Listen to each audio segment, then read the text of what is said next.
Week 14 was one of those weeks that really showed the value of tight games because we had a lot of games in week 14 where things were not so tight. And that wound up leading to a lot of rough stuff across the board for running backs in those games on both sides, for usages, and a lot more. We're going to go through what that means going forward. We can learn from those games, what we can't learn from those games, and recap injuries, rule changes, and more that we saw in week number 14. Welcome on into the Heat Check Fantasy Podcast powered by numberFire.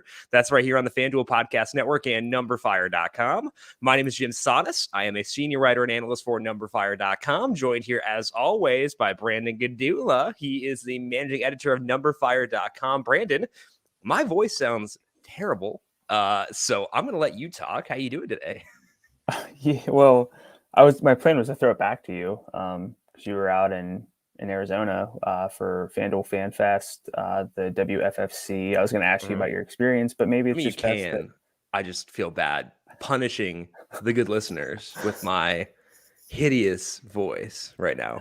How about this? How about we just plan for a hyper efficient week where you have no offhand comments, no color. It's just all stats and takeaways.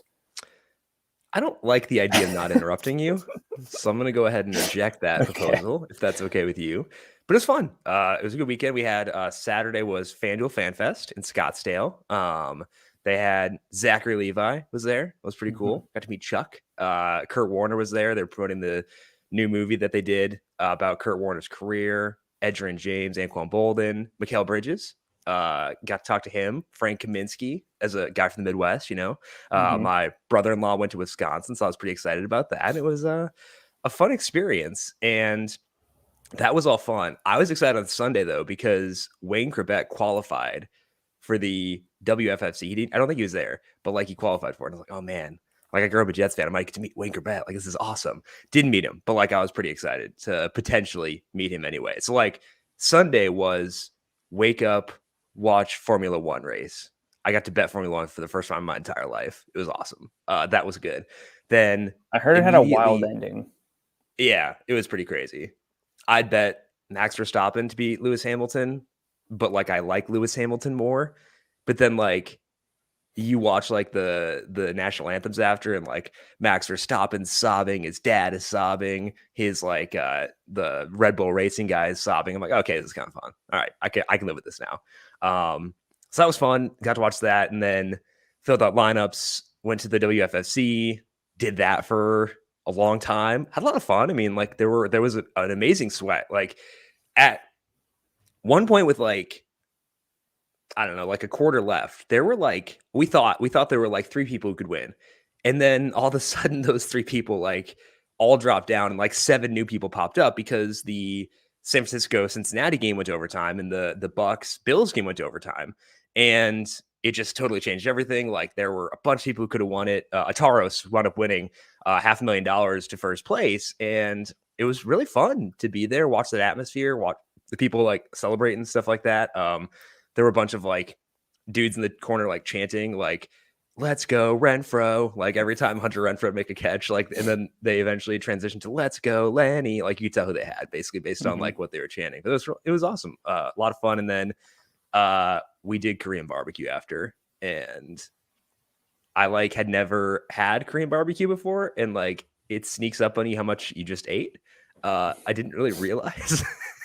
So I woke up this morning, I was like, might have overdone it. Very possible I went too far in this, but it was fun. It was great. It was a grand old time. So now I fly back today to sunny Syracuse and say goodbye to Scottsdale. It was fun. It was really cold here, though. Also, we saw Nelly. I forgot about that. That was Saturday night.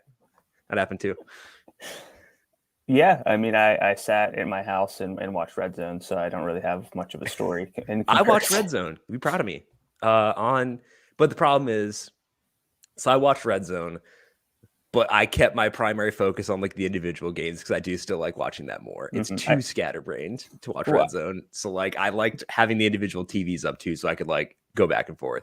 So I think the optimal way to watch football is if you have like multi-screens and you have every individual game. Exactly. I'm not here to argue that, but as opposed to watching like just the national games and flipping back versus Red Zone definitely takes preference there. It did make me want to go to like a sports bar though to watch games in the future. Like just having That's like actually all those. I was actually going to make a joke because you're always up in Syracuse. You're getting every Buffalo Bills game. Yeah. And this week you would have gotten a good one, but you were actually. Yeah. Although you were in Seattle for that nice Seattle Green Bay game a few weeks ago. So, oh gosh, you won one, you lost one, I guess.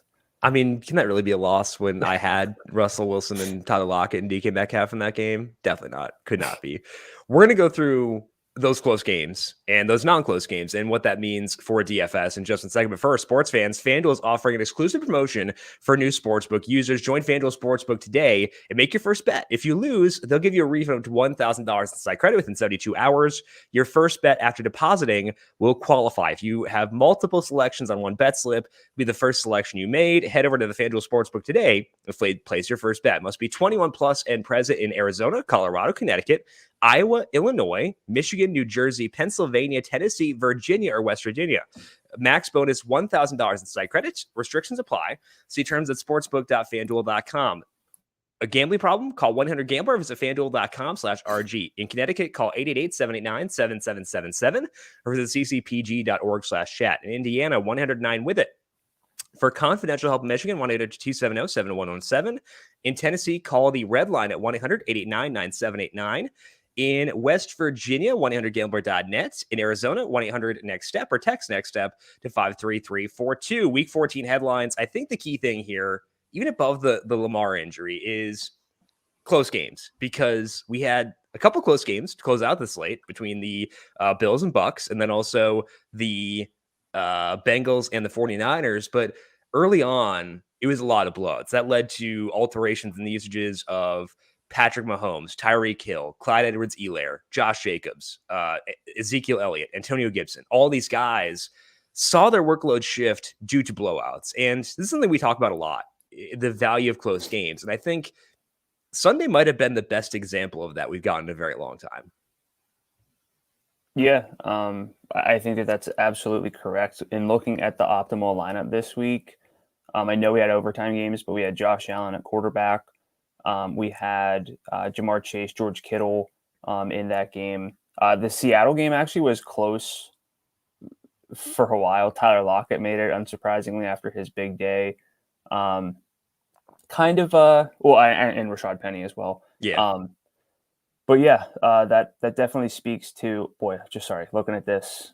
Allen, we liked, obviously. I was talking about Tyler Lockett and the Seattle passing offense. Jamar Chase, George Kittle, we liked. Although I was talking to someone and he listens to our show, and he was like, oh, so whichever one Jim likes this week, use the other one between Jamar Chase and Teagan. And I was like, yeah, that's probably right. That sounds about correct. That sounds fair. But yeah, and sorry, I just got kind of sidetracked looking at the optimal. A lot of plays I liked, but I did not have a particularly good week because I was just thrown off by the running backs this week. It did not have a good week, but a lot of that, like you said, came down to blowouts. A lot of, I'll just call it hate for Ezekiel Elliott. He did not play most of the second half. We'll touch on this in a little bit more detail, but once that game got close again, because Dak threw a pick six and that game just was strange. Zeke came back in, so that would just lead me to believe that if it were closer, he would have been playing. I think he was still a good process play with his snap rate. But yes, absolutely, the value of tight games matters, and that's why you and I think the best example is quarterbacks who are big favorites or big underdogs. There's kind of a theory that big underdog quarterbacks will get a lot of pass volume. That's really been proven to be not necessarily reliable. And then as far as quarterbacks who are playing from ahead, I was big on Patrick Mahomes this week. He just had such muted volume, and that really affected the Chiefs. And actually was tilting this as well. Such a big day from the Chiefs offense, but Tyreek Hill, Travis Kelce capped at 4 targets. It was like a Denver Broncos game. I looked it up. There were 8 games this year, like team games, where a team's max pass catcher had 4 targets or fewer. Broncos.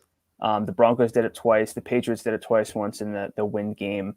of Week 13, but then the Chiefs are on that list, and it's like, so a lot of good calls, some bad calls that didn't pan out, but I think the bad calls mostly, and this is not like making an excuse, but the blowouts really derailed a lot of the plays that I had that been on most. And I think that the close games were the mistake erasers this week, because I had my two highest exposure players were Antonio Gibson and Zeke Elliott because of the other backs in their backfields being out.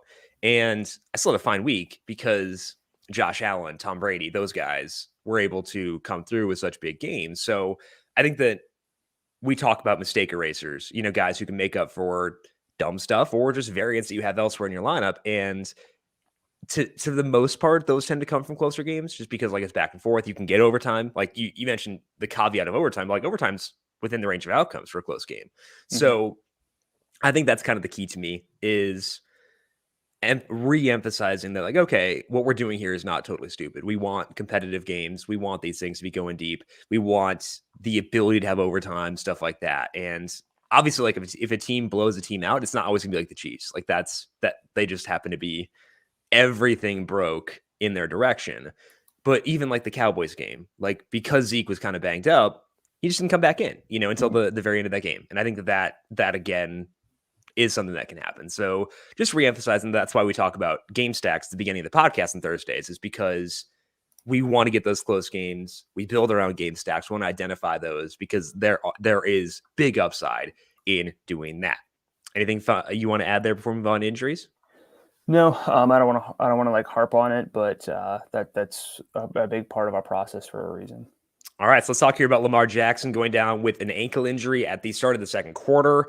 Ravens were down 10-0 at the time. Tyler Huntley came on, and honestly, he wasn't terrible. He was a 0.04 passing at expected points per dropback. Did miss some open throws, which is kind of disappointing. But if you look at that game combined with the Chicago game or just overall this year, Huntley's a negative 0.05 passing at expected points per dropback on the season.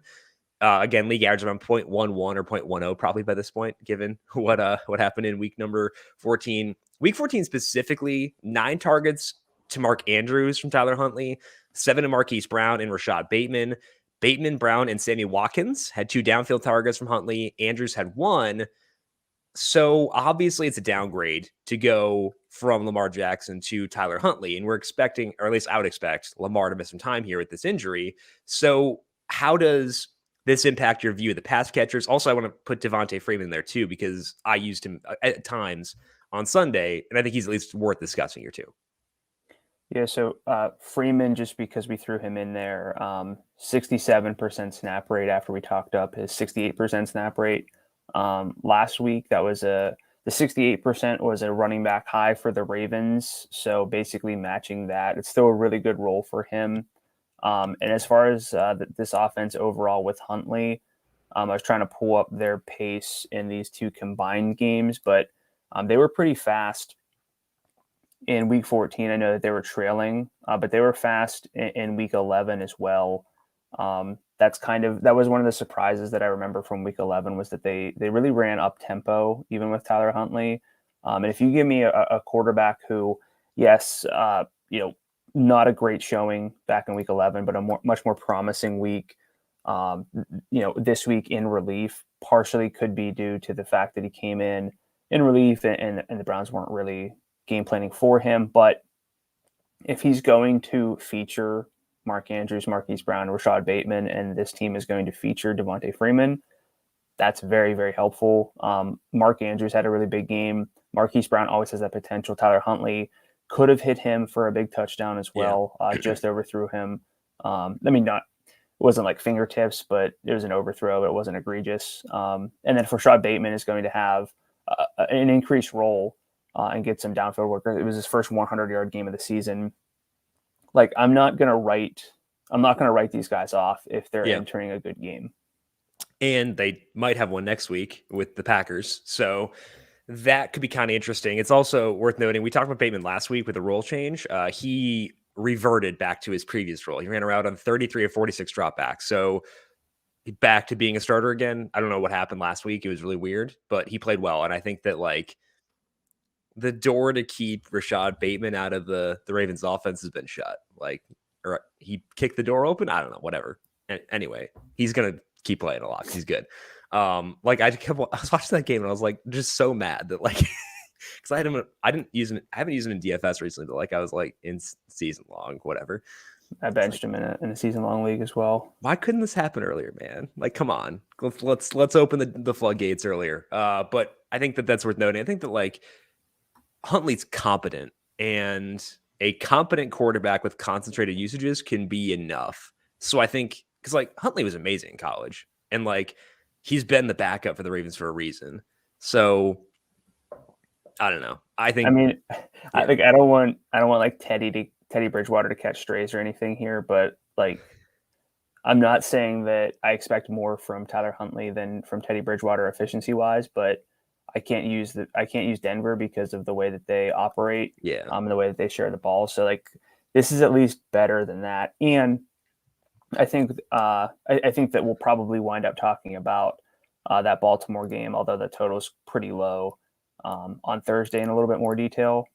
And what is it at? Because it wasn't open when I checked last night. Well, I see it from numberFire side of 42. I don't know if it's currently up, or 42.5. Sorry, I don't know if it's currently up on FanDuel Sportsbook. Yeah, it is 42.5. Okay, Green Bay by 6.5 on the road. Okay, so their applied total is very low, but still, I wouldn't be shocked if they were to go over their team total for that one. We'll see though. Austin Eckler got taped up in the third quarter for the Chargers. They play Thursday against the Chiefs, which is why I think this is pretty noteworthy because it didn't seem serious, but like he didn't go back in. They were ahead, so it's possible it could have been a Zeke thing. We're like, hey, they're up, who cares?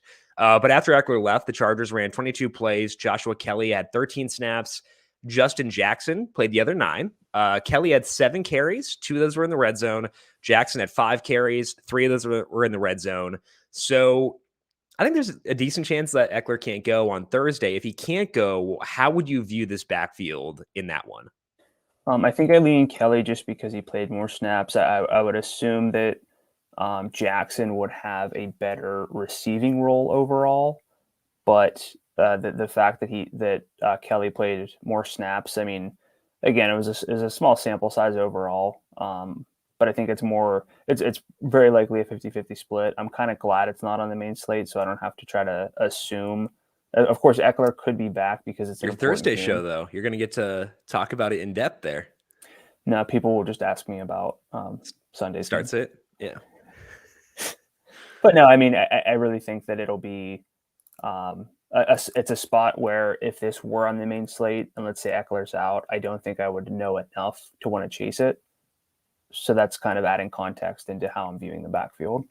Yeah, I think that it's going to be split with the high leverage stuff, and I think that that's where things really get dicey. So they're playing the Chiefs. I think they can win that. I know they're 3-point dogs. I already bet them though. Like, I think they can win that game. It's kind of weird to me that they're 3-point dogs. I don't know if it's just because like I have my numbers like the Chargers a lot, and it's really detrimental at times. They're like the AFC Vikings, but I think that it's going to be pretty split up there. I think that what it also does is Justin Jackson's a good pass catcher, but he's not going to command the same target share as Eckler. So it may open up some more targets for Keenan Allen if he's cleared, from Mike Williams, stuff like that. Maybe not a ton, but like it could do something there. So committee likely there.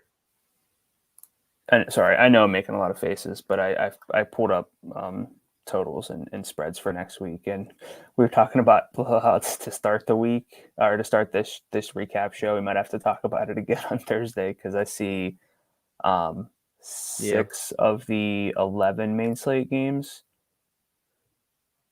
Is the Carolina Buffalo game still a 10.5 or is it 11.5 now? Let me. I guess Josh Allen is turf. Maybe that's why they're cranking it down. Anyway, yeah, that one's justifiably. 7 of the 11 have spreads of at least 6.5 right now. Oh, that's not too bad. Be a fun slate. Kareem Hunt exited with an ankle injury in the first quarter for the Browns. Nick Chubb wound up in like kind of a juiced up version of his usual role. 66% snap rate. He's usually around 50 or so. 17 carries, 4 targets. 4 targets, very nice for Nick Chubb. A very positive game script. Chubb also had 42% of their 7 red zone chances, which is something he can run into at times as well. So if Kareem Hunt misses, how much do we alter our view of Nick Chubb in DFS? So sounds like you're a little bit more optimistic than You have than 4 I targets, am. man. That's pretty sick for Yeah, him. well, you said Nick Chubb's usually around 50%. He was at 49% week 12, 58%, 59%, 55%. So I didn't see it as much of a big increase. I saw it more as like, It's 10 percentage points. It's pretty big. but his average wasn't 50%. It was, okay. So yeah. All right. Yeah. 10 points up Yeah. to 65%. If he's going to play 65% of the snaps, that is like not enough for me for most running backs. And then I got to play the Nick Chubb game of being worried that I'm going to miss out on an extremely efficient rushing game from Nick Chubb. I don't like to do that. Are they on Sunday? We got They're on Saturday Saturday. games. Yeah, Yeah, we they got got the Saturday Raiders. games thrown in. It's too early for this. So I'd have to. I'll pull up the Saturday slate at least, but So, like, to me, if he's going to get passing game work, which he did, he got 4 targets, potentially because Njoku and Bryant were out. That could change this week. Also, our Donovan Peoples-Jones, Jalen Guyton bet was not terrible. Guyton had 87 and a touchdown. DPJ had 90. So you won. But, like, they both had decent days. So that yeah, was less embarrassing than it should have been. pretty sure Guyton was in the Sunday Million winning lineup as well. Yeah, he was. I think there were people we were tracking at the WFFC who had him. They did well. So it was actually a good bet. But like if you give Chubb is someone who has massive upside with a bad role. If you give him a better role, he still has a massive upside, but his floor increases. Like the odds he busts decreases. The And I think floor that matters a lot. the floor increases, but I kind of view this as it sounds like you're viewing it as a much bigger plus without So Kareem Hunt. like I think it's a boost, but I don't think it's like, so oh, you got to play Nick Chubb. Nick Chubb has played more than 55% of the snaps in 1, 2, 3, 4, 5 games this year. In those games, 65 yards Sunday. But the other games, 144, 163, 69, and 170 yards in scrimmage. That's like, okay, so Jonathan Taylor's role changed. But like before his role really, really juiced up, that's kind of what he was doing. And like that's a good role for daily fantasy when it's a hyper efficient player. So I think that's why I'm higher is I know what he can do on a bad role. If you give him a better role, that's pretty sweet. So if I were to like if he were on the main So slate, because it's different if he's on Saturday slate, but yeah, like hypothetically, main slate to give you an idea of where I'm at from a salary perspective, I would say $8,200 is where his role would be if there were no Kareem Hunt. okay. Honestly, these salaries don't look that different as if they would be on the main slate. But his salary is 8,000 for Saturday. I think that's justifiable. If this game were on the main slate, I think 8,000 justifiable. But what I'm saying is, there's always like that Nick Chubb tax you have Oh to yeah, pay, yeah, and I personally don't think I would really build around him at yeah. 8,000, even if he were on the main slate and we knew for sure Kareem Hunt was out. I would consider it depending on the rest of the running backs because like that's a good situation and like there's still paths to failure. Like that's very true, but the paths to upside become more plentiful if there's no Kareem Hunt. Washington lost Terry McLaurin and Taylor Heineke in the second half against Dallas. Kyle Allen came in and also struggled, potentially because there was no McLaurin. He averaged negative 0.19 passing net expected points per dropback. Heineke was at negative 0.78 when he left. Boy, Adam Humphries led the team in targets, followed by DeAndre Carter and Cam Sims with a nice touchdown catch. Ricky Seals-Jones ran a route on 16 of 39 dropbacks. There we go. I do that all the time. Yeah, so RSJ is off the map, and that I kind of thought that might happen, given how run-centric they've been, given that John Bates he's a rookie, been playing okay from a blocking perspective. I thought that this could happen. So RSJ, just don't use him. But like the rest of the guys, I also don't really want to use them because if McLaurin and Heineke this time, I kind of feel like it just sinks the entire offense. Are you kind of thinking the same thing here? Yeah, I don't think that I would want to go with any football teamer that includes Antonio Gibson if this offense is that bad. At a certain point, let's say Antonio Gibson, let's say J.D. McKissick's still out, but there's no Terry McLaurin, and we can try to project Antonio Gibson for a heavy volume bump out of the backfield in terms of his targets. if that's tied to a team with an implied team total of like, are they 19.75? They're facing Philly, which is kind of Philly. inflating that, I think, because the defense is not great. It's not terrible, but not great for Philly. Yeah. So I mean, that's not really a spot that I'm gonna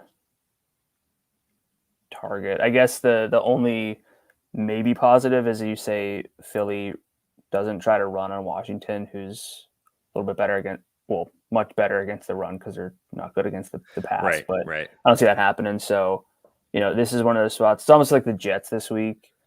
Very, very different matchup, but there was some ostensible value with the Jets just because of how depleted they were, and it didn't really come to fruition. Some fake value. Yeah. I think that could be the case. And I think, like, if you were to give me Heineke back, if you were to give me McLaurin back, then, you consider guys, but like JD McKissick will probably be back too, which hurts Gibson. It doesn't rule him out, but like there are factors that work against him as well. So I think this offense is kind of at the tipping point from that perspective.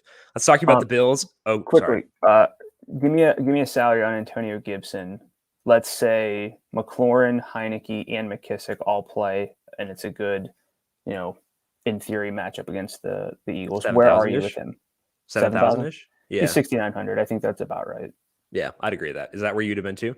Yeah, I think that's about right. I just want to make sure we kind of hit the gauge of how far he fell for us. Yeah, it's mostly McKissick being back more so than what happened on Sunday. Like, he fumbled and they kind of benched him for that a little bit, but like, it was just a weird game. It's hard to put a lot of stock in games that are that lopsided, which we'll talk about with Zeke later on. Emmanuel Sanders exited in the second half for the Bills. Big usage here for Cole Beasley and Gabriel Davis. Beasley had 11 targets. Davis had 8. Dawson Knox also had 9. Beasley out with 3.3. Davis's was 7.1.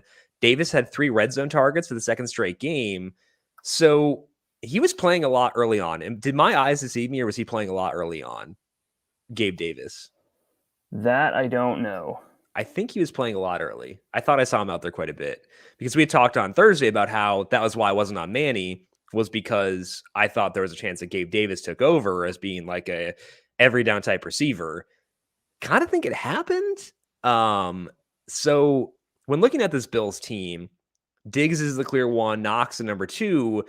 I didn't use any Beasley or Sanders this week, despite the fact that I had stacks across out the butt of this game. I would be willing to include Gabriel Davis in situations where I'm in on the Buffalo Bills offense. Would you do the same? Yeah, he had an 84% snap rate, which was actually higher than Cole Beasley at 81%. Try to speak to first half for the game. It got all combobulated. Davis had 3 first half targets, same as Cole Beasley. Diggs and Devin Singletary had 4. Dawson Knox also had 3. So he was definitely involved in the first half. I don't know exactly when Manny was hurt, but is a quick test. He wasn't coming on just late. Because Manny played 30% of the snaps, which means he was in there for a decent amount of time before he left. Yeah. So I think that's a pretty promising role for Davis, who had, as you mentioned, the 3 red zone targets, but also 2 end zone targets. Those are money. I think there's always a little bit of like that Chiefs vibe with this team when they get in the red zone, minus the running backs that the Chiefs also kind of give the ball to.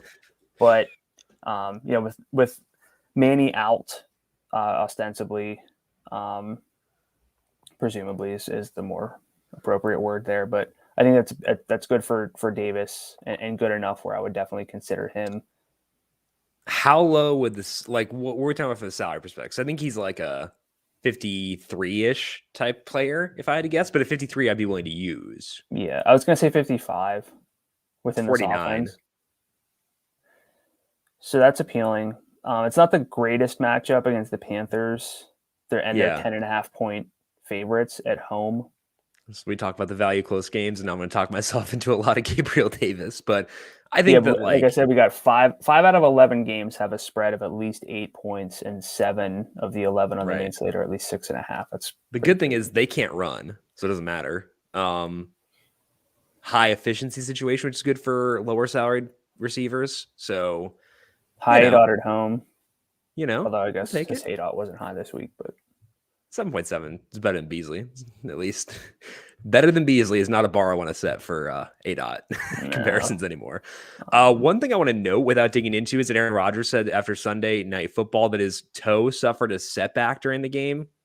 He could get surgery, but it's my understanding that like he could still potentially play if he gets surgery like the week after. So keep an eye on it. We've seen how big of a downgrade it is to not have Rodgers, but keep that in mind with that Packers team throughout this week. Let's move into role changes here. We'll talk about more Packers in just a second. But first, start things off with Thursday Night Football with no Adam Thielen. The Vikings just gave everything to Dalvin Cook and Justin Jefferson. Cook had 27 carries and 3 targets, 222 scrimmage yards, 2 touchdowns, 79% snap rate.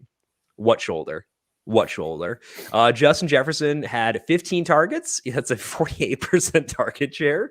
He had 6 of 8 downfield targets. He had 4 out of 6 in the red zone. He had all 5 end zone targets. KJ Osborne had 9 targets with 2 downfield, 29% target share. Nobody else more than 3. The Vikings play Monday next week, so not in the main slate, but Thielen's got a high ankle sprain, could keep missing time.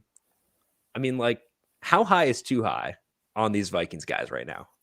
There really isn't, I don't think, a number. The workload for Dalvin Cook, you really can't get a whole lot better than 33 adjusted opportunities with a running back who is generally efficient. You don't really have to say a whole lot more than that, and he gets the red zone work. Jefferson, so long as he can keep his cool with Kirk Cousins missing him often, because that game I feel like could have been even better with how it went. I have a metric that weights in the added value of a downfield target and a red zone target for players. So his 15 target game was equivalent to like a 23 target game, based on like the amount of leverage he got. Like if he were on the main slate, I'd say he should probably be the highest salaried receiver by like a decent margin. I mean, like if you gave Devontae Adams more deep targets, like that's kind of the range he'd be in, right? Yeah, Cooper Kupp's role is like kind of shrinking. Yeah. So like it's really those 3 and Tyreek can unfortunately sort of vanish as well. I think you're right. No, I think you're right. I think he would be the wide receiver 1 if you're on the main slate with like this current role. So I can't push back on that. Like it's awesome. Skull Vikings, keep the usages tight. KJ Osborne, I think also worth mentioning that like that role is pretty legit. Mm-hmm. I would expect some fluctuation back and forth between him and Tyler Conklin. I think Conklin could have a game similar to what Osborne had, but it's good to know that Osborne has a game like that in his range of outcomes. I think that Conklin has good games like that also within his, again, range of outcomes for the 15th time in the past minutes. We did see the Packers in a pretty neutral script on Sunday, but it was still a lot of A.J. Dillon. It seemed previously as if like they would use Dillon when they were up big, and like they were down for a lot of this game. And Dillon still outsnapped Aaron Jones 53% to 45%. Dillon had 15 carries to Jones's 5, but Jones did have 3 targets to Dillon's none. Dillon had 7 out of 13 red zone chances. Jones had just 1. So is Aaron Jones usable? Is AJ Dillon usable? Or are they just a backfield to avoid at this point, which is weird? I mean, so this just sort of goes back to one of our core questions, and are we ever okay with backfield committees in DFS? The answer generally is no, unless the offense is so good that they generate numerous red zone chances for these backs. This is one of those spots where there is a bit of an exception that we can make in that regard, but anyone who's been listening to the show for a while knows that I have like a weird phobia with Aaron Jones, where I kind of just view him as like this majority back, but definitely not a feature back. And if he's going to be like a minority back, it's really hard to get there, especially with the fact that like AJ Dillon gets red zone work, can catch the ball out of the backfield. He's like, I think I'm just out, honestly. I think you can talk yourself into it if it's like they're slight dogs, but how many teams are they slight dogs to? Like, I don't know. And it's just I tough. think the real question with this backfield and backfields like this, like the Broncos really come to mind. It's going to be, what's the running back slate look like? If we get a slate like this week, like I used Javonte Williams this week, even with Melvin Gordon back. He was the highest rostered player on in the Sunday Million, or highest rostered running back, I should say. Yeah. And so within the context of the slate, Javonte to me was still one of the best 5 plays. And AJ Dillon's salary has been very low the entire year. So like maybe we could talk ourselves into him. But so okay, we know that they play Baltimore with a low 42.5 point total. I think that's second lowest of the 11 games on the main slate. Give me a salary for Aaron Jones. Like 6,000. So he's 75, which I can't do. I think it's the same for AJ Dillon, 6,000 as well. He's also 75. So what? I don't think that that's a realistic. I don't even have FOMO at that salary. I don't either. Cool. That's right. Pass catching role that David Montgomery had last week stuck around this week. He had 7 targets here. And that's important because last week was Andy Dalton. This week was Justin Fields. So both quarterbacks, he got targets from them. That was the one big flaw that Montgomery had in his role previously, was that he didn't get targets, but now he is. So how is your view of Montgomery shifting given the target load the past 2 weeks? So I'm surprised that they're on another primetime game. Why are the 4-9 Bears playing so many primetime games? Justin Fields is fun. Is that like the... I don't know. That's the reason. That's why I'm okay with it. Like, well, I looked up the salary and then I remembered right away that they're on. Yeah, I mean, like on Monday night. So, do I want to watch a typical 4-9 team? No. Do I want to watch a 4-9 team with Justin Fields? I'm down with it. It works. And with David Montgomery, right? Yeah, exactly. I mean, he's been your guy. You've had a much better read on Montgomery than I have this year. But I do think that within the context again of like a full slate, there's enough here. Yeah. That would be appealing. It's really hard to fade outright a running back who's playing 80+% of the snaps. We don't get a whole lot of those anymore. And I would say back when we started this show, we have, like 3 backs who'd play 95% of the snaps, and we're lucky to get 80% for a lot of guys that at this point. The route rate's been good. The targets, of course, as you're talking about. So it's a really good situation, even if the offense isn't flawless.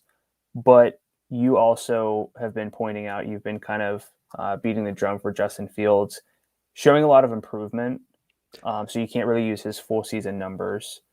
Well, I mean, he did throw a couple bad pick sixes, but he had some struggles too. But, I'm just saying it's probably 30, for the week 8 on. No, it was earlier than that. So like the numbers aren't going to look very good, but because like last night's numbers didn't look good. But I don't know. I think that they're just a more competent offense than if you include the first couple games.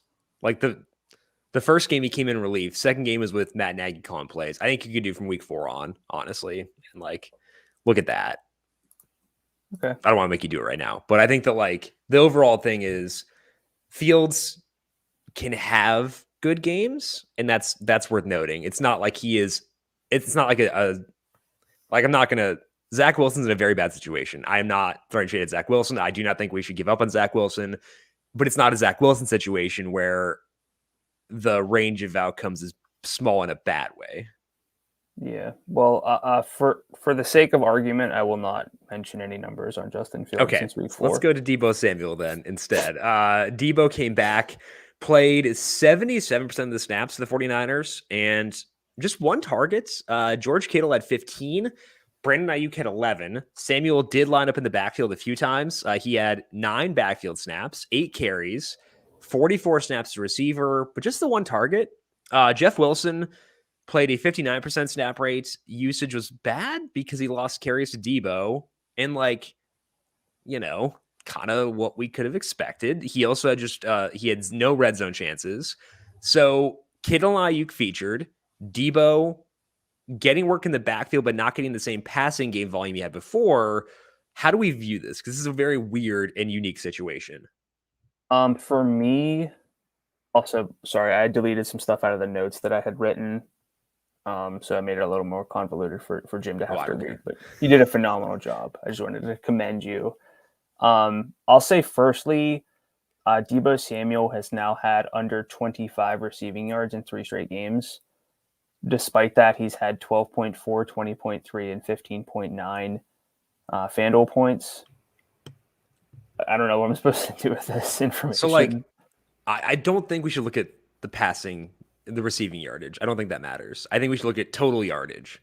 Total yardage furthers your point, but I think it's more. So, like, if you look at the 4 games where Deebo's been used as a running back more, he's at 91 yards per game. That's actually pretty good for a receiver. Before that, though, he was at 113. So, like, that's a pretty big downgrade. He is living off touchdowns, but, like, they're giving him high leverage work, which can lead to touchdowns. Yes. So I think it's a downgrade for him, but I also don't think it means he's like just doing the like it's again. It's like we talked about this with Gronk. You can't use he can't keep getting away with this. Is he Cordero Patterson? Kinda, but he's getting fewer targets. Yeah, I don't know.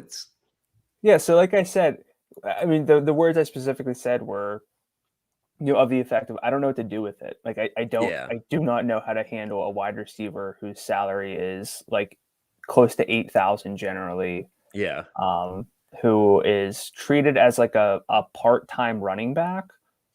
Like the guaranteed carries are awesome, but I don't really want to roster a guy, and I'll have to pull up some touchdown regression numbers that probably would tell me something. But we know that the role is touchdown friendly, so like that's the other issue.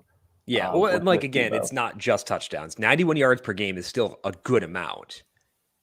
Like, sure, it's still a good amount. It's just not as good as it was previously. So we're like, if you were to ballpark a salary for Deebo, give it to me. Here's one where I cannot really separate what I would feel comfortable with. No, and what I just tell me what you feel comfortable with. Just tell me that. I would feel comfortable at like 74. Oh yeah, I think that's where I would be too. Yeah, I think that's actually spot on. He's 82. So like playing the Falcons. 74 is probably about right in his current role. Like it's an awesome, really fun role, but it's not the most fantasy friendly one because the yardage is down, because you don't get as many yards rushing as you do receiving in most situations. And like, so I love him and I wish he were in his previous role. What about Ayuk and Kittle now that Deebo's commanding fewer targets and they're just like the focal points of the offense? Yeah, so I think Kittle is the tight end 1. I'd feel good with that. I think that he deserves like the historical Travis Kelce treatment, where it's like George Kittle really could put up such a game that you can't really make up for it unless you literally hit on a value tight end who puts up like 14, even though he got to 22, and you use that salary to like nail the rest of your lineup, which I know is the case for saving salaries, that you can roster higher ceiling players. But George Kittle honestly just has like such a good role and path to yardage upside, and tight ends don't have yardage upside. So when you find tight ends who have yardage upside, that's what makes them so viable. So I think Kittle's the tight end 1. I think his salary is going to be just something that we have to deal with. Brandon Ayuk, I hope his salary remains in like the 6,000s, which it could, but his role, and it hasn't just been like a 4-week thing. His role has been improving since like week 3 or 4. And I think people were still not really a fan of him because he was so like he had that donut game in week 1, I guess it would have been. So I hope Brandon Ayuk is in the mid 6,000s because I will continue to go to him. But George Kittle, and I just saw his salary, I think it's very justified. It's 78. Yeah, like if you put him at receiver at 78, like he's kind of, I'm trying to think of a comp. He's Mike Evans-ish, right? Where like he has yardage upside, but he also has this touchdown upside. I don't want to besmirch maybe Mike Evans Evans wasn't the right comp, but the last 2 weeks, 181 and 151 yards for George Kittle. That's stupid. That makes me stupid. The targets are now different, but that like 150 plus, but also touchdown upside, that makes me think Justin Jefferson. Because I think Justin, like I'm not making like the 1-to-1 comp, but if I'm transferring that same theory, I think Justin Jefferson can get there with like 150, like 9-catch game without I think scoring. It's either Justin Jefferson or Donovan Peoples-Jones, one or the other. You can pick. Also, Ayuk is 66. I think that's great. I think he's closer to like a 7,000 type role right now. All right, I'm going to open up a new Google Doc and put Brandon Ayuk in my player loves for week 15. Okay. Yeah, I think so too. I think that's pretty sick. Against the Falcons, I'm not going to overthink that. Also, Jeff Wilson's toast, right? Yeah. We don't have to use him? I'm not going there. Thank goodness. Okay, let's talk about Zeke here, because I think it's like worth mentioning. I don't think it's worth freaking out over. He played 65% of the snaps in this one. Corey Clement out carried him 13 to 12. But Zeke still ran 28 routes. Clement ran 9. 6 targets for Zeke. So Zeke was off the field. He hurt his back like very early in this game. Came off, was like getting it checked out, but like stayed in because he's like ridiculously tough as like a football player. Like just keep playing through stuff. So I think had he not gotten hurt and had that game been more competitive, we would have seen Zeke in like an 80% snap rate type role with 17 carries and his 6 targets. And if we get that, that's a pretty good role. So I think personally, if we continue to get no Tony Pollard as he deals with this plantar fascia, I kind of think that like Zeke would be justifiable as a guy to use in DFS. What about you? Yeah. People do not like Zeke. I don't know. I mean, I kind of get why, but people are really down on him.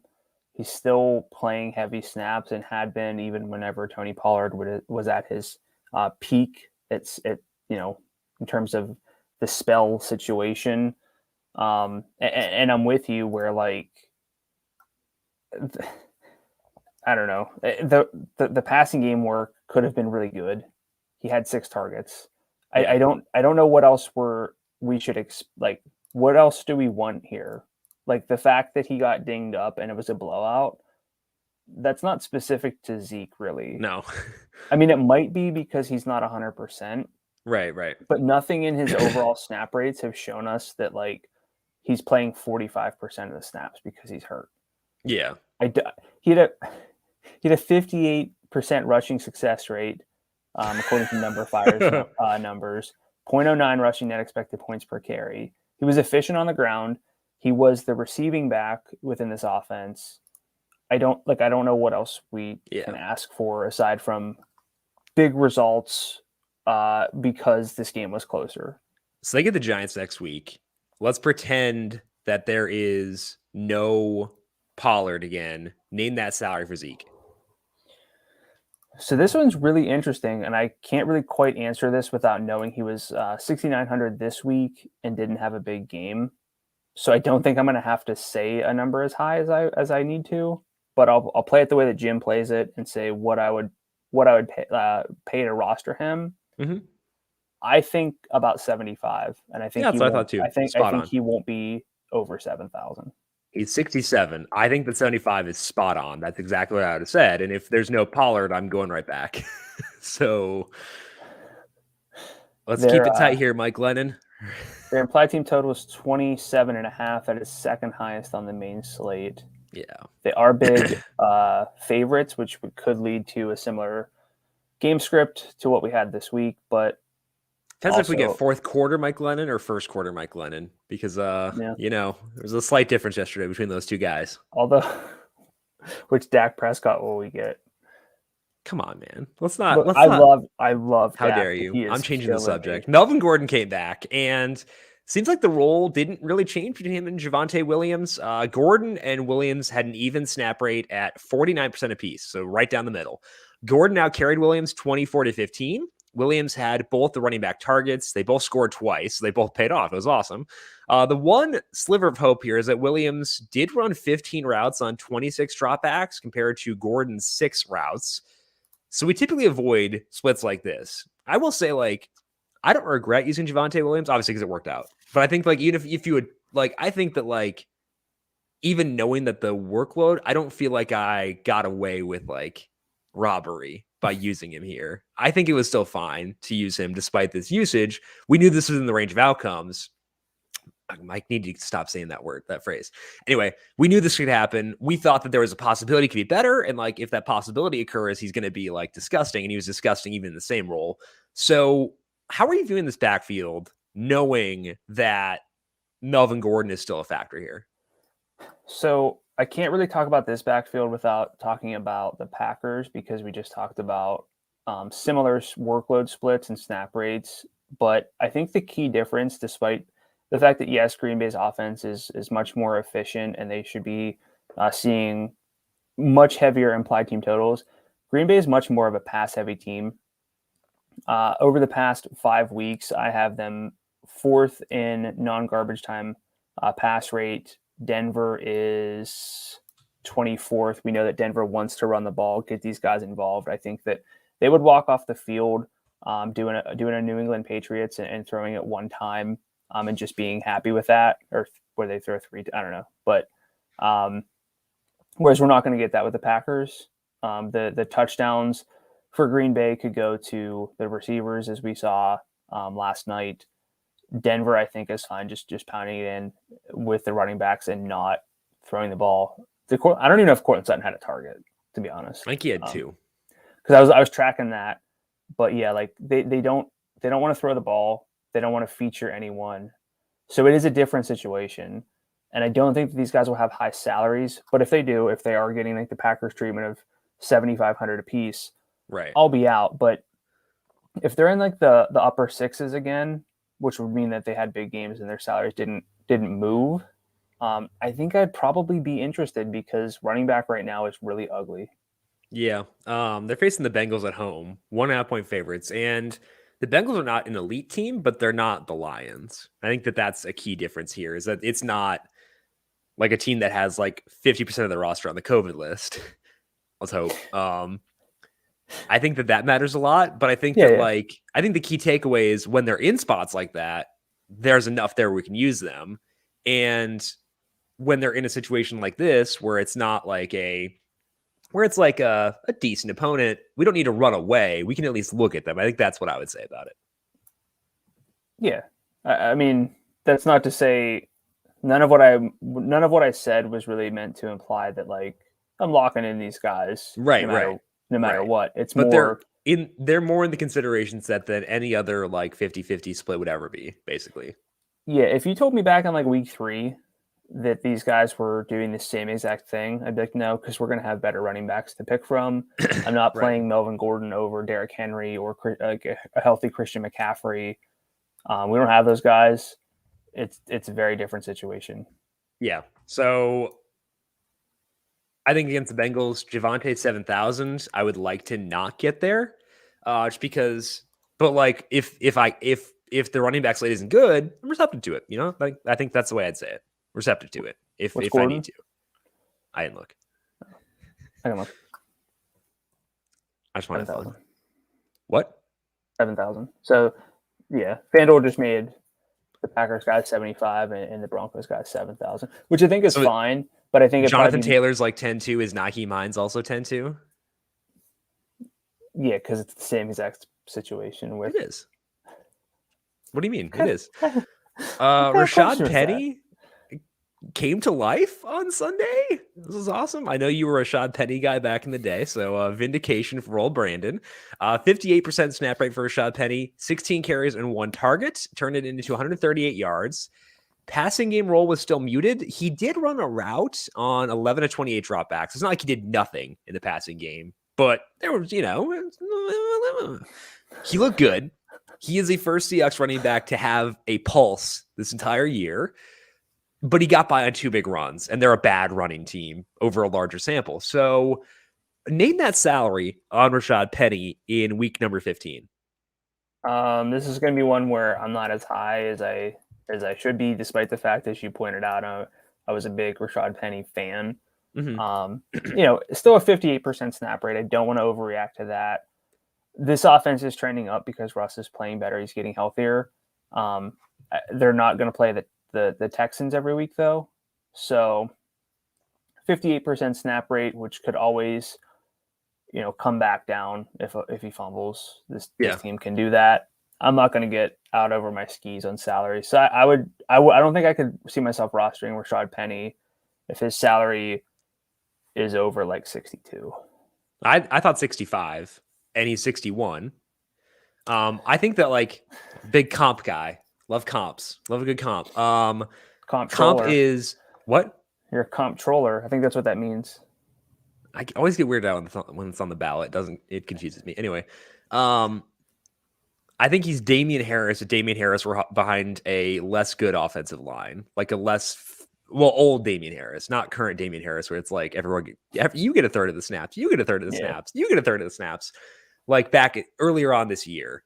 And like, that's worth something, but it's not worth a ton. So like, they're facing the Rams next week. That's a tough sell for me. Yeah. Well, okay. You be the comptroller and I'll be the comptroller, and I'll just make fun of all the comps you come up with. So I'm glad you clarified. Is Jeff Wilson the comptroller? What? Is Jeff Wilson the comp if you're trolling for Rashad Penny?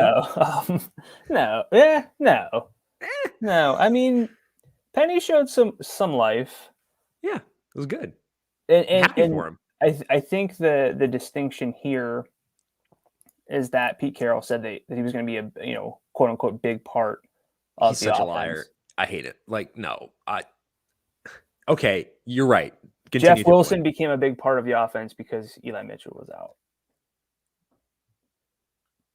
I get where you're going. Yeah, but yeah, he's a liar. He's a liar. He's such a liar. I hate him. Like, it's 6,100 for Penny next week on a team with an applied team total of 20.5. That's 13th out of 22 teams. I'm realistically not going to get there unless running back is so awful that it'd just be real bad. Consider a wide receiver flex lineup, which I did kind of joke about to you. That did win the Sunday Million this week. And the Optum was a double tight end. Second straight week, actually. That's happened, by the way. So maybe when I really don't like running back, I don't just force in 3 and I just kind of play it differently. Maybe that's a big takeaway. Potentially, yeah. I think that I needed to be a really bad slate to get on him at 61 against the Rams. It was a bad running back slate this week. It's a fair salary, but it's just not the best situation. He's going to be an optimizer. He's going to be an optimizer love play. Chase Claypool's role stayed pretty bad, and then he had that weird celebration thing. Whatever it is, I don't care. I think celebrations are cool. It didn't really. Maybe not then. 61% snap rate for the second straight week for Chase Claypool. Ray McCloud outsnapped him. 84% snap rate. Claypool did still have 9 targets. Deontay Johnson had 10. McCloud had 8. So Claypool's role is not what it used to be. He's on a bad passing offense. Where are we at with this situation right now?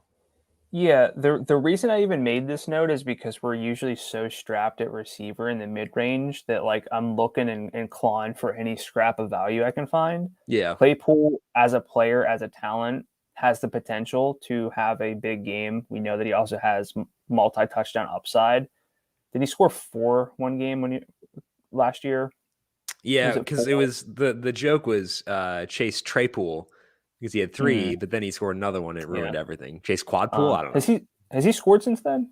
How dare you? But yeah, that's the reason I wanted to look into this a little bit closer. And his snap rate's been down 2 straight weeks. You mentioned the not great passing offense. I think it's fair to say Ben had a lot of production this week, but that was just kind of game script related.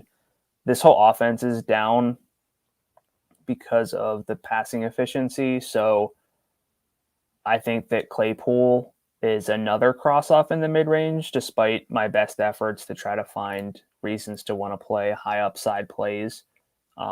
They play the Titans next week. That feels like a smash mouth game. He's still 64. His salary has not moved. No, I was wondering like, hey, if he's 59, he's in the 5,000. Yeah, exactly. But he's but not. at 64, it's like no, there's not enough. So yep, that's a bummer. Okay, situations to monitor. What else did you take note of on Sunday? We talked about blowouts, but one thing to kind of keep in mind is that Joe Mixon came into this week's game with an illness. He played 60% of the snaps, so just kind of keep that in mind with his role. Don't overreact, especially if he's full practices next week. Josh Jacobs had 6 targets for 46 yards, just 24 rushing yards on 9 carries, but that game was better. He really could have had a great role. Played 73% of snaps even in the blowout. We've been talking about his passing game usage. I believe 6 targets is now his solo third best game, which would give him 3 of his 4 best career games in terms of targets. And so he's basically just a brand new player with this workload. Speaking of the Raiders passing offense, Hunter Renfrow has a 25% target share in 6 post-bye games for almost 80 yards a game. I think that he is someone that we have to continue to change our tune on and kind of shed the old priors. I think a comp. Like a really high volume, low ADOT.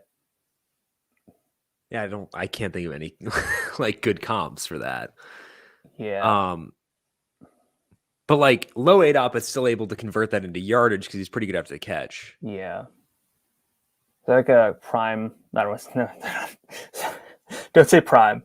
I kind of view like Larry Fitzgerald. Maybe, or like 2020 Debo. Yeah, I could maybe see that. But was Debo's volume that good last year? So maybe, I think you're right. Yeah, he was hurt the whole year, so it was hard to judge. Maybe like but I think that's kind of like where he'd be, is around there. So like someone you kind of lock in, be like, he's gonna get like 10 targets, and like there's some juice there that wasn't really there before with his role. So continuing to monitor this and make sure that I'm not ruling out Renfrow, which I wish I had not done this past I tried to trade him in a dynasty league before the season. It's a tight end premium dynasty league, and it was Hunter Renfrow for Dan Arnold, and someone was insulted that I would dare send that offer. Like, how dare you insult me with Hunter Renfrow for Dan Arnold? Well, I also insulted Renfrow because when we were talking about the game stacks and the Raiders on Thursday, I forgot to mention Renfrow. I got to stop doing that. Like 25%. We're talking about 80% snap rates for running backs. Not a whole lot of receivers have 25% target shares in this new look. No, I think he's the number one bring back, unless you expect to be a very close game, in which case you go Jacobs. Yeah. Just this isn't super relevant, but it's kind of a stop mentioning Chuba Hubbard thing. Amir Abdullah outsnapped Chuba Hubbard 60% to 39%. It's the 5th straight game that he had more snaps. I know Chuba Hubbard scored, but like Chuba Hubbard's not a thing right now. Robbie Anderson might be a thing. Had 12 targets after not having more than 6 in 5 straight games. Also was in the Sunday Million winning lineup. I wouldn't have got there over 10,000 lineups myself, but do you view this as a shift for Robbie Anderson? Nope. Move on. Okay. And another one of Jim's favorites, Amon-Ra St. Brown, had a second straight 12-target game. Jim's rubbing his face. He has a 27% target share with a sub 5-yard ADOT since a roll spike 4 games ago. I think you could do worse if you really, really, really need some value at receiver. So he required 12 targets in both games. He had 86 and 73 yards. Hey, your checklist is 85 yards. I know, but Josh Reynolds can get there on like 3 targets. So like, has he? He's had 70, 69, and 52. Yeah, but I'm just saying 27% target share is noteworthy, regardless of who you are. They play Arizona. Makes sense. He's a rookie. It makes sense that there are shifts going on. Whatever. Anyway, I had a couple Jameson Crowder shares this week. I thought he would be a target hog. Who's the dummy now? It's me. He wasn't. The team is terrible. I think they might be so bad that we just try to avoid People, even if they get volume, like Braxton Berrios got 10 targets, he's a fake player. Like they're all fake players. He had like I was tracking that, trying to see if Jamison Crowder was even like playing, but 10 targets for 52 yards. Their top 2 receivers are slot guys. Like Elijah Moore should be in the slot. Like he's good outside too, but like yeah, I know he's out, but like with Elijah Moore out, this team is dust. Just don't use him until if he comes back. He might not. I mean, because they have 4 games left and he has 2 more on IR. So if he comes back, sure. If not, no. Titans backfield. Oh. Nobody played more than 37% of the snaps. So that's bad. But Julio was back. Limited role. He had 6 targets, 20% share. He's the guy I'm most willing to use here, but even most willing to use in situation might not mean I will use him. But he's on the map, is what I would say. I'm gonna begrudgingly go with some talent over role and situation lineups with Julio, Chase Claypool stacks next week. Just like I'm not gonna do that, but like, and then Hunter Renfrow, Amon-Ra St. Brown, who's other just like weird Derek Gore, guys running 4.68s are gonna like make the perfect lineups instead of them. Football's a weird sport, man. We can probably stop using Cam Newton in DFS. He got spelled at times by PJ Walker. He also just struggled despite being at home against the Falcons. That's like the best situation you can have. They're coming off a bye too. -0.11, passing net expected points per dropback. He'd need to go bananas as a rusher to make up that split. So just don't use him. Russell Wilson, 0.55, passing net expected points per dropback. It was in a dome against the Texans, but it's nice to know he has that upside again. He also threw deep on 32% of his passes. 7 of those 9 deep passes were to Tyler Lockett. He was basically old Russ. So they get the Rams next week. That's a lot tougher. Rams on the road, a lot tougher. It's also in a dome, but a lot tougher than the Texans. So are you willing to trust this passing offense now that Russ is Mr. Unlimited once again? Maybe.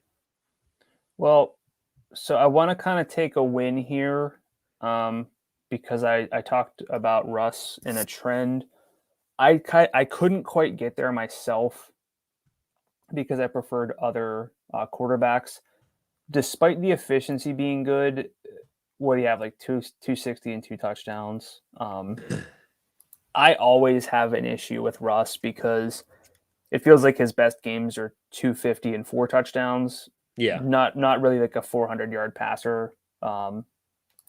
So what this does more for me is keeps Tyler Lockett, DK Metcalf relevant.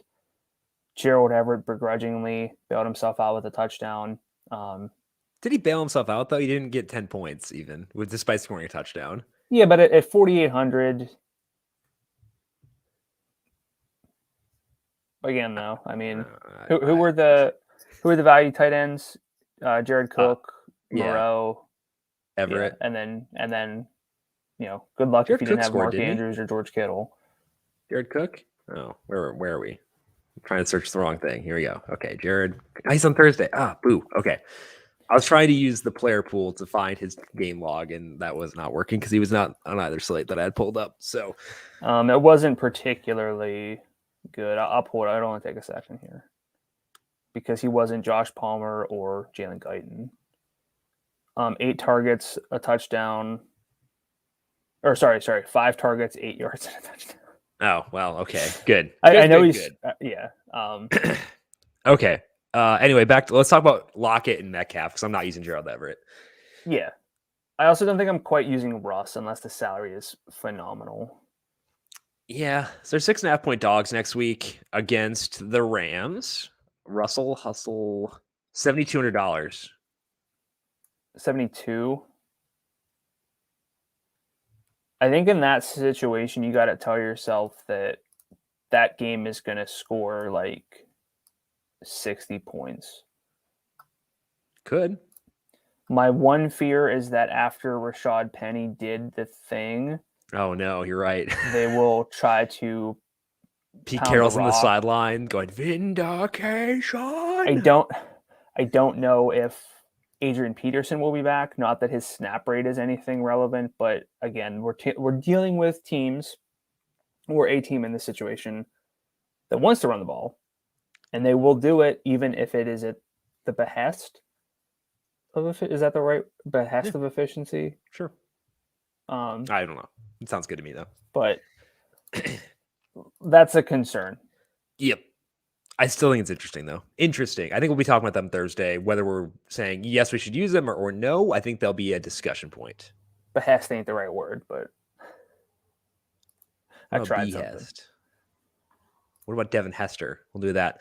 I got some Devin Hester vibes from the Bears, though. Their special teams. That's true. Jakeem Grant, the new Devin Hester, or the new Reggie Bush. Okay, I'm going to tell you some facts, and I want you to ignore them. Okay. So I don't know if earmuffs is right here, but I'm going to tell you this, and I desperately want you to ignore me. Devin Singletary played 80% of the snaps on Sunday. He had 4 carries and 7 targets, 89 yards, no red zone chances.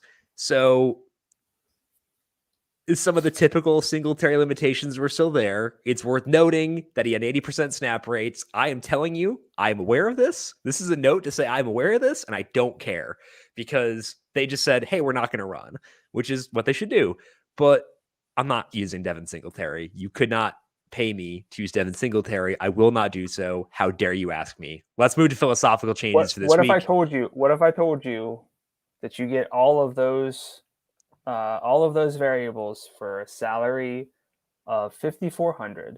I could not care less because he won't have that role next week. It's going to be Rashad Penny. No, Zach Moss is going to be active next week. Doesn't matter. He's still going to be Optimizer loves.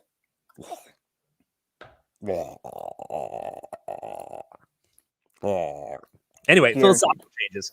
The Saints were super run heavy in their first game with their quarterback having a broken finger. They had 16 rushes to 10 passes, no downs in the first half. The problem is that Mark Ingram will likely back next week. So we can't even put a ton of stock in Alvin Kamara just getting all the usage this week. So I'm medium high in Kamara and out on the rest of this offense outside of Hill in the right spots. What about you? Yeah, I have their non-garbage time pass rate is 36.7%, which is wild. I'm not. Well, first of all, I wasn't on anyone other than Taysom Hill and Alvin Kamara. I think I'm probably gonna, as much as this hurts to say, for a quarterback who has 50-yard rushing touchdown potential, I think I'm probably just going to avoid Hill as much as I can and hope that he doesn't quite get there with the rushing touchdowns, because the passing numbers really not expected to be there long term. They get Tampa next week. It's not the main slate, thankfully. But that's going to be a weird game for them because you can't run, but he also can't pass. They should probably start Trevor Siemian in that game, honestly. That might be in their best interest. They're not going to do that. Free touchdown Trevor. Also, that's the reason that Taysom did well yesterday, was because it was a Trevor Siemian revenge game. I want you to know that was the reason why. Ty Montgomery too, but it's mostly Trevor. So you're welcome, Saints fans, for Trevor Siemian guiding you to victory via his revenge yesterday. Sorry, where are you at in Kamara? Assuming Ingram is back next week. Kind of expect the role to scale back a tinge within an offense that's not ideal. Again, in that specific matchup, you'd expect Kamara to get heavy receiving work, but let's play if that game was on the main slate game. Assuming Ingram plays? Assuming Ingram plays, I don't really matchup. I don't think he 81? would be 81? Yeah. I think that's fair. Okay. It's probably, it's lower than he would be. I know that. He wouldn't be a core play. Yeah. This one's kind of interesting. The Texans actually let it rip a bit with Davis Mills. They had a 59% early down first half pass rate. It was 50% through their first 12 games. Does this make you any more willing to use Brandon Cooks and Nico Collins love? I was hoping Brevin Jordan could be a thing, but his route numbers actually were not that great. So I restrained myself, but any interest here? Is this a serious? Yeah. This isn't a prank? No, tell me. I don't know if this was going to be one of those situations where you're just setting me up to look like a dummy, but no, I'd never do that. I mean, this would make me feel better about bringbacks, really only with Brandon Cooks. But they play the Jaguars next week, so I'm not going to target them as a primary offense, and I'm definitely not targeting any Jaguars. So I'm gonna miss out on a Brandon Cooks game. Yeah, I think I probably will too, but like I think that they're more acceptable than they were previously, which is worth Oh my noting. goodness. Okay, name a salary then. That specific matchup for Brandon Cooks next week. 58. He's 6,900. So you thought I was a joke. You thought I was a joke. Well, joke's on you, bud. Joke's on you. Not a chance for me. Nope. So I'll speaking of that I'll see where that salary, stacks up. Oh, okay. let's do it. Let's go to our salary scroll here. We're going to skip the Saturday slate because it's 2 games. Let's go straight to the Sunday slate, starting off at quarterback. Shout out things that you see as you run across them. Oh, goodness. We have 2 quarterbacks with salaries over 78. Oh, because Mahomes is on Thursday. Herbert's on Thursday. Baker's not on the main slate. That's why. We have Kyler Murray, 8,800 at the Lions. Oh, buddy. I want to want some of that. And then Josh Allen, 87. And then it drops down to Jalen Hurts at 78. So, like, you're either going to be playing Kyler Murray and Josh Allen or you're not. Mm-hmm. Like, and that's going to change the way that you build your lineups with that extra 1,000. A little bit. I mean, it's not like it's 4,000 difference, but Seeing Dak Prescott and Tua Tagovailoa with salaries that are $100 apart is jarring, and it makes me want to use Dak in every lineup. I know he's had some issues, but like that's a low salary for a guy who long-term is a very good quarterback. Yeah. 3 of his past 4 under 13 FanDuel points. Yeah. I understand why the salary's low. Maybe I'll if I remember, I can do a deeper dive on what's going on there. It also depends on if Tyron Smith is healthy. I know he left early on Sunday. I'm not sure if he didn't come back in because he was hurt or because of the blowout. La'el Collins got ejected. They've got some depth at tackle, which helps. But like when Smith is out, it's actually a pretty legit downgrade. Aaron Rodgers is also 76 if his toe is healthy. I know it's a really low total game, but like that could be interesting. I do think that like Russ at 72, not totally out of play. No, because of the context of quarterback. Although, like we could be looking at all of these. The game we're gonna have to play is, do Kyler or Josh Allen get to like 30 plus? Because if they do, odds are you need them to like. I don't know if I said this on the show or before the show to you, but Tom Brady was in the Sunday Million winning lineup. Josh Allen in the optimal, like because they were the only. Yeah, I think I said this, but yeah, we're looking at the same exact. Yeah, do Kyler and Allen get there? Stafford is 77 as well. Tyler Huntley 64. Probably not. Probably not. No, I respect him, but don't really want to use him. Yeah. Okay, running back. Yeah, that's a Kyle Allen 62. No, how? What? We might. I know. You were joking, correct? Yeah. Oh my goodness! Don't startle me like that. Anyway, running back. Najee Harris is $8,800. I rounded up. Nobody else above 83. Joe Mixon's 83. James Conner 8,000 with Chase Edmonds likely back. So this is why Aaron Jones and AJ Dillon are the high salary guys they are. It makes more sense now. Yeah. I think the takeaway is that we don't need to allocate a bunch of salary to running back, which is nice. Yes, that is going to. Okay, so it's forming in my mind. I'm probably going to lock in Kyler and Allen in half my lineups each because I don't need to roster Najee Harris.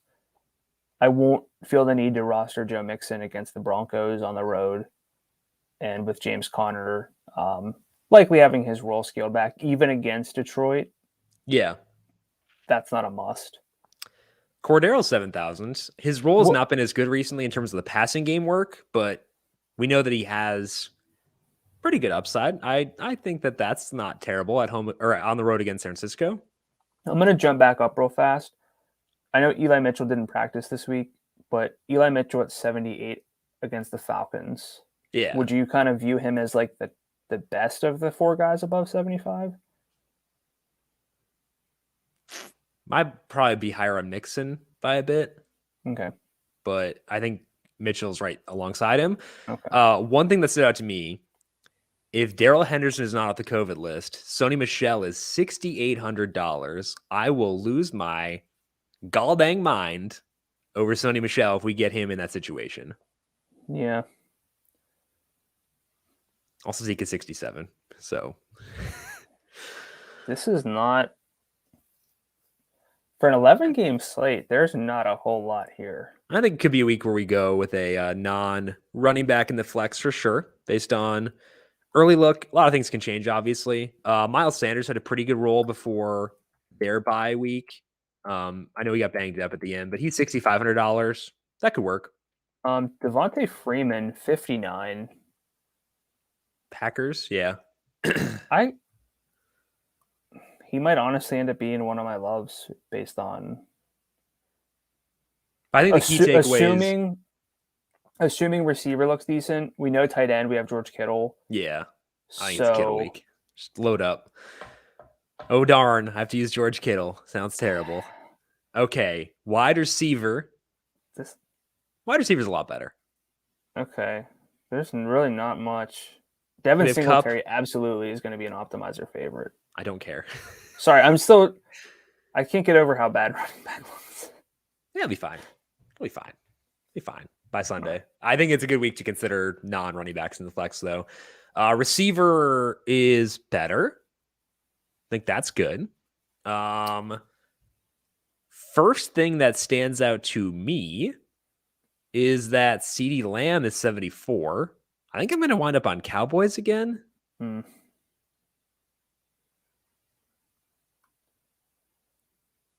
Jalen Waddle at 71 seems a bit aggressive. It's the Jets, but with Devontae Parker being back, I don't know. Yeah. Amari Cooper, 7,000. Is wide receiver better? Yeah. It has Cup, Adams, Diggs. I skipped over Debo. Like Jamar Chase. Like, yeah, receiver's better. T. Higgins literally not allowed to be above 7,000. He's 68. I mean, it's a tough matchup, so maybe that's why he's being held down, but 114 plus yards in 3 straight games. Best thing that ever happened in his career is me calling him fake. DK Metcalf, 68 against the Rams in their first matchup, caught all 5 targets for 98 yards and 2 touchdowns. Sony Michelle, DK Metcalf game stacks with Russ, maybe? Maybe? You get 66s. Yeah, I still think that's really nice. Yeah. I think AJ Brown is eligible to come off IR this week. He's $6,500. I'm not sure if that's accurate. Oh my gosh, my boy Van, he's up to 62. Finally, they put some respect on my son. Michael Gallup's 59. Say Michael Gallup or Amon-Ra St. Brown straight up. Michael Gallup. What? Devontae's 59. Devontae Smith. Oh, Devontae Parker is 58. Oh. Devontae Parker, 58, works out pretty well, right? Yeah. I like that. His role was fine. It was, there were as you would he was his first game back. He was getting ramped up. I was going to say the building blocks of after a bye, stepping into that matchup. Cortland Sutton is 56, which is about 56 too high still. Marquez Valdez-Scantling, I bet, is over on his yardage prop last night. That didn't go well, but he's $5,500. He's actually had like a decent little role recently. I can see myself going there. Receiver's kind of good, not going to lie. I don't know why you were hating. I think it's pretty good. It's good at the top. I think there are options. So I realistically do think that this might be a wide receiver flex week. I agree. I think so. Okay, let's move to tight end. George Kittle. There we go. Put him in my lineup. Big drop off. We have Kittle at 78, Mark Andrews 74, Dawson Knox 65, Mike Gesicki 62. So we got 4 guys above 6,000.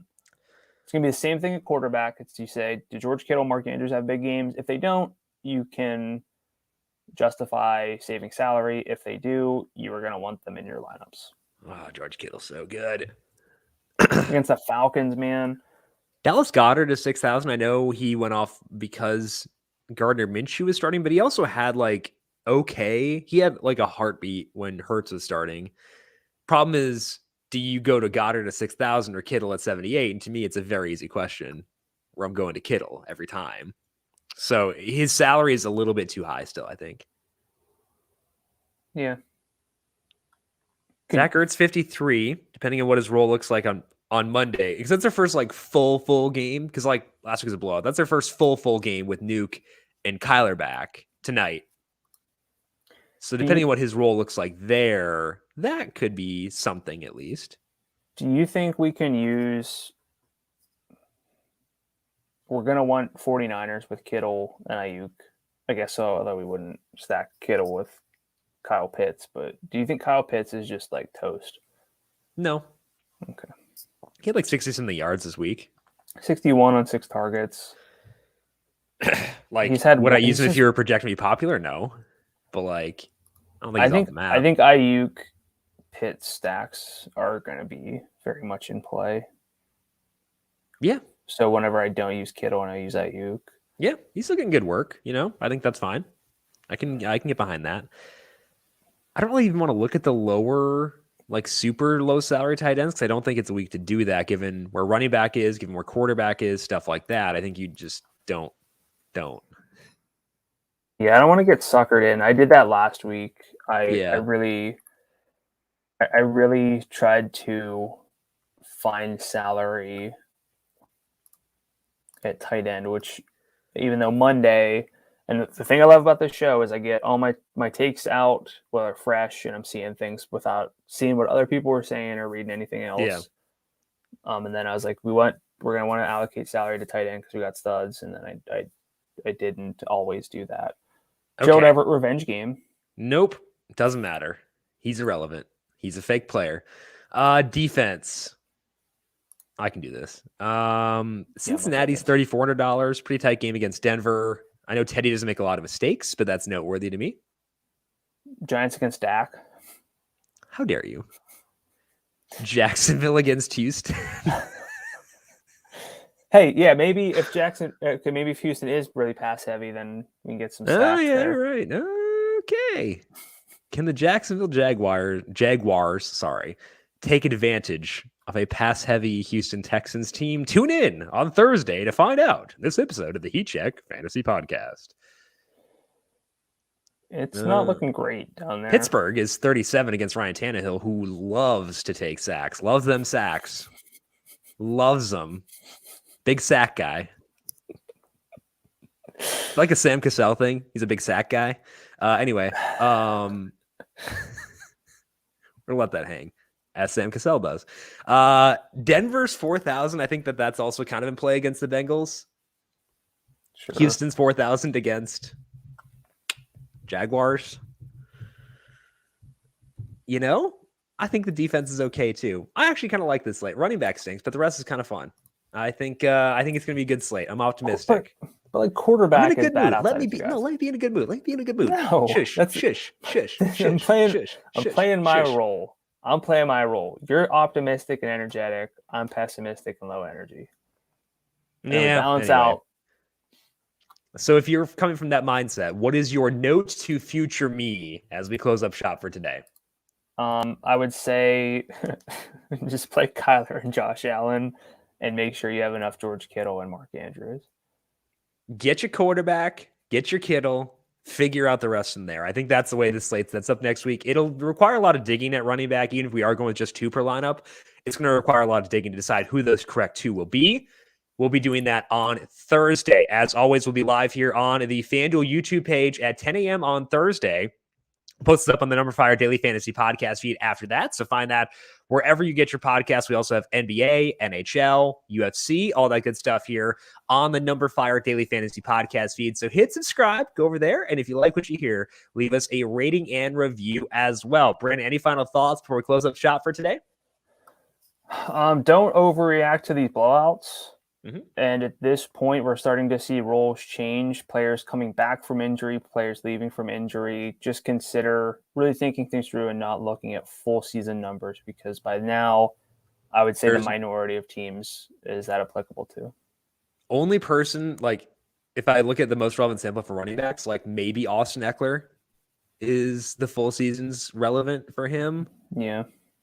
Even that I could nitpick. So I agree with that as well. Okay, back with you once again on Thursday. Get you set. Brandon, if people want to find you on Twitter, where can they find you there? I'm at Gadula13, GDULA13.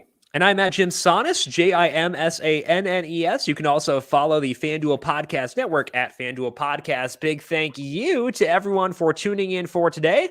Talk to you once again on Thursday to get you set for Week 15. This has been the Heat Check Fantasy Podcast, powered by numberFire.